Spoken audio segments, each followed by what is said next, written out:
আসসালামু আলাইকুম।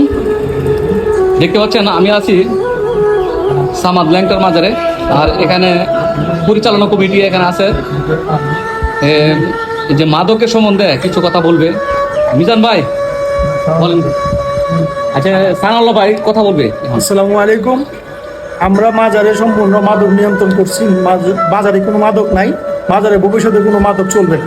মাদক মুক্ত আমরা বাজার ইনশাল্লাহ। মিজান ভাইয়েরা, তানবীর কাহা, এদের নেতৃত্বে বিএনপি যে অঙ্গ সংগ্রহ নেতাবন্দি আছে, মধ্যে মহারা আছে, শাহাদুল আছে, নজরুল ভাই, ইকবাল ভাই, বাতেন ভাই, যারা আছে সবাই মাদকের বিরুদ্ধে অবস্থান নিয়ে ইনশাল্লাহ মাজারকে মাদক মুক্ত করছে। ইনশাল্লাহ ভবিষ্যতে মাজারে কোনো মাদক থাকবে না।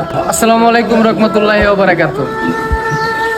তো বিশেষ করে আজকে যার আইডিতে আমরা কথা বলতেছি, এমডি হিরণ মাদকের বিষয়টা নিয়ে অনেক সময় আমাদের সাথে কথাবার্তা বলে।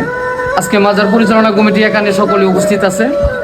5 তারিখের পরে মাজার যাদের কারণে, যাদের উসিলায়, যাদের পরামর্শ মাজার পরিচালনা হইতেছে, সল্লাবাজ ইউনিয়নের সাবেক দুইবারের সফল চেয়ারম্যান, সল্লাবাজ ইউনিয়নের বাংলাদেশ জাতীয়তাবাদী দলের সভাপতি জহিরুল হক তানভীর সাহেব, মাজার পরিচালনা কমিটির সম্মানিত কেশিয়ার এখানে উপস্থিত মিজানুর রহমান মিজান ভাই, সেক্রেটারি আছে জামাল উদ্দিন মেম্বার, সকলের পরামর্শতে আমরা যারা আসি মাজারে আসি।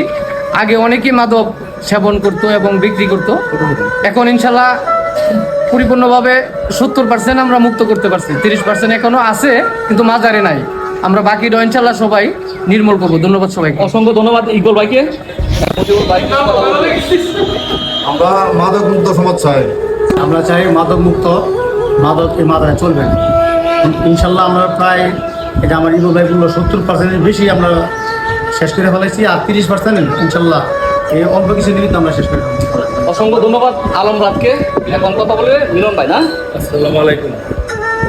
বকুল ভাইয়ের নির্দেশে মাদকের বিরুদ্ধে $0 70% মাদক মুক্ত হয়েছে, আরো বাকি হয়েছে 30%।